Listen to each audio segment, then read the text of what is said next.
Hey guys, we are checking in with some weekly tarot tips, and we're going to be playing the emoji game, so stick around for that. And for a feel-good hangout with you guys, just to have some fun, stay sane, and just vibe together. And for those of you who are just getting to know us, I'm Heather. And I'm David. From Zen Academy. Home of Zen Academy. We do have a quick offer at the end for those of you who want more.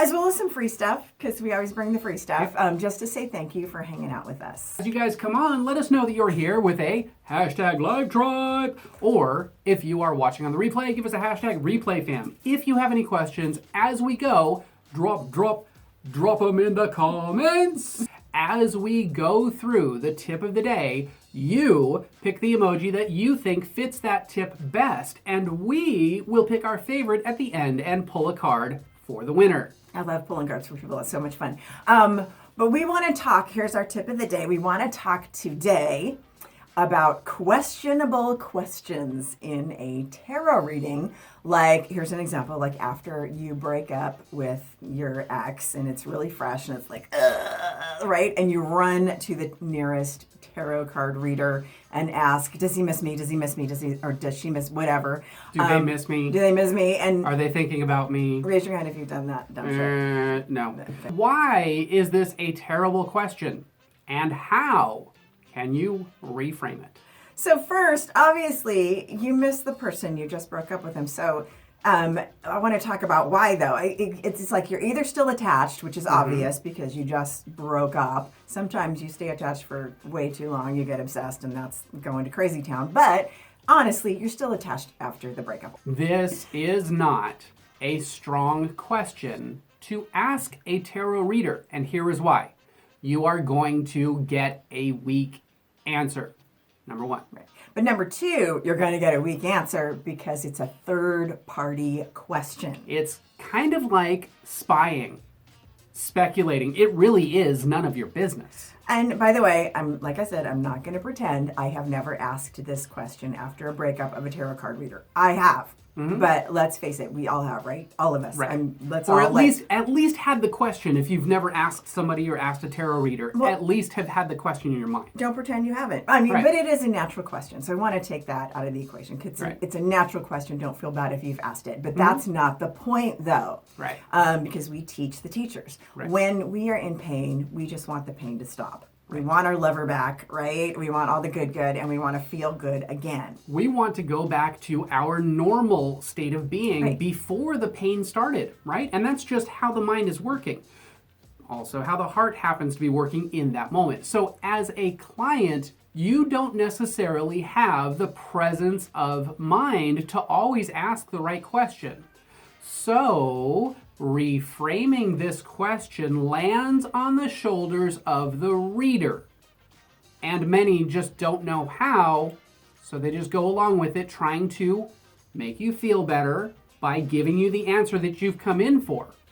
Now, in my beginning amateur days, you take the bait. You get caught up in it, every right? Every tarot card reader in their beginning, newbie mistakes, falls into that pitfall and goes, let's see what he's thinking. What is he doing? Is he missing you? And you go down into the gossip land of tarot reading, which is not really that helpful for your client in the end. But that's amateur versus professional. Right. Girlfriend talk versus guidance from a pro. So it's okay to have girlfriend talk with your girlfriends and be like, I think he does miss you. Maybe you should, text him. We do all that dumb shit after a breakup. But as a pro, you already know that you're going to get some questionable questions. So you have to think about how can you reframe sticky questions like that to be more helpful to the client. Because if you go down the rabbit hole of, yes, he misses you, you might be giving them false hope. You're going to get a weak vibe on it because it's a borderline ethical gray area with I'm spying on this person to see how they feel about you. It's not quite going to be as clear as about reading the person who's right in front of you and their energy and what they need to do. Because remember, we talked a couple of videos back about, or maybe it was last video, about how tarot is really about guidance and counseling.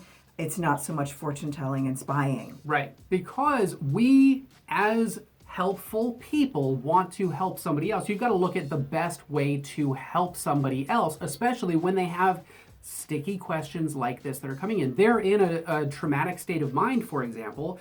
So you, as a professional helper, somebody who is guiding somebody else, you have to know how to guide somebody who may not have the wherewithal or the mental mindset, the clarity, because they're coming to you for clarity, right?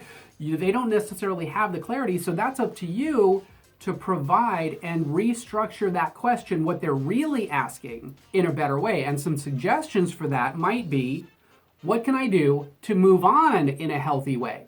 And as a client, you don't know to ask these questions, right? You don't know you're asking a weak question, but as a tarot reader or a counselor for that matter, or any kind of life coach. Any kind of coach, you need to understand how to move that into a healthier place where they can not spin down the rabbit hole of, oh my God, he misses me, there's a chance, into the better progression into what can I do to improve from this experience. So another way to reframe it is, what can I learn from this experience? So you may not this is where your finesse as a tarot reader is going to come in. You may not be like, okay, your question sucks. Let's reframe it, because that's a terrible question. You're not going to do that. You need to operate with some tact and be like, okay, let's see what the cards want to say and reframe it as you go for them so that they can leave your session stronger.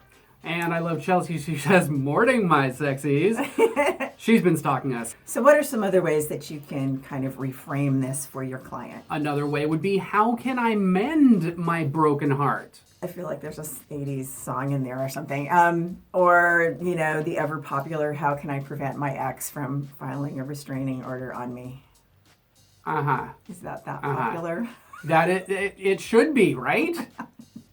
I've had a session or two with the client that I'm like, he's married now. You need to stop stalking.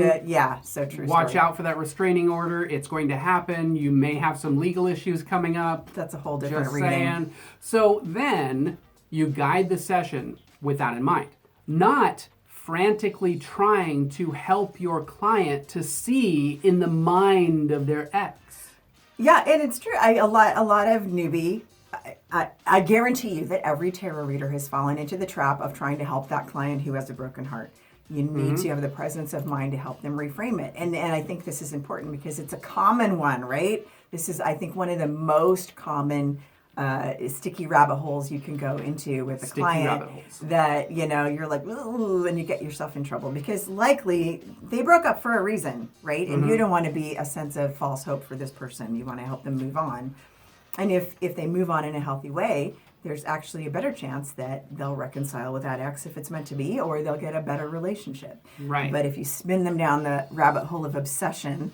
So what you're doing here is you're providing clarity and guidance as a helper in the best way, instead of going down this dark rabbit hole that they're already in.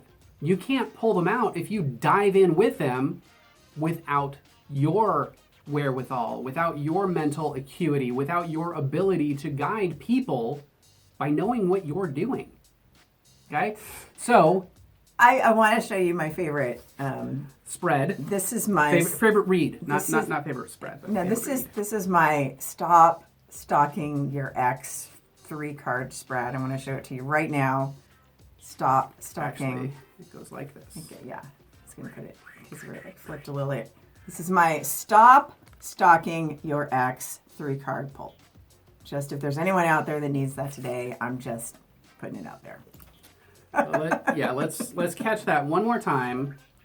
The Stop Stalking Your Ex. If you see this in a reading, Stop Stalking Your Ex. Yes. Or go spend the weekend at a lair in LA, but after COVID. Okay. I am certainly ready to pull a card for somebody, so let's do an emoji check. All right. Drop your emojis in the comments that you think fits this tip the best. Stop stalking your ex tip. You already pulled it? I did, but I don't know. I just pulled it, so you're going to have to pick the person it's for. I love this. Chelsea says, my ex had been my ex so long I forgot his birthday and his middle name. Oh, that's fun. All right. That's fun. Is that really what I think it says? That's funny, Holly. All right, Holly happens to be the winner today. Okay, so I pulled this card for you, Holly. And it is I pulled for you the 9 of Wands. The Nine of Wands is telling you, when you see it, that you have amassed enough strength and focus and sense of being and self-worth and self-resilience that you can stand your ground. So this guy in the Nine of Wands he's not nervous about the fight. He knows that he has everything and that he needs to face whatever comes at him and more. If this wand breaks, he's got 8 more sticking in the ground. So this is really about your ability and your self-confidence and your wherewithal to take on whatever is coming. Even though it may feel like you've got the beat down, you haven't lost the fight. So for you personally, it's sort of like sometimes this card is over preparation, but it's not really in a bad way. Sometimes you think you are not as prepared as you need to be. So you over prepare. You get all the sticks and all the arsenal and everything that you need to do, and you go over prepare. And then the situation comes to you, and you realize.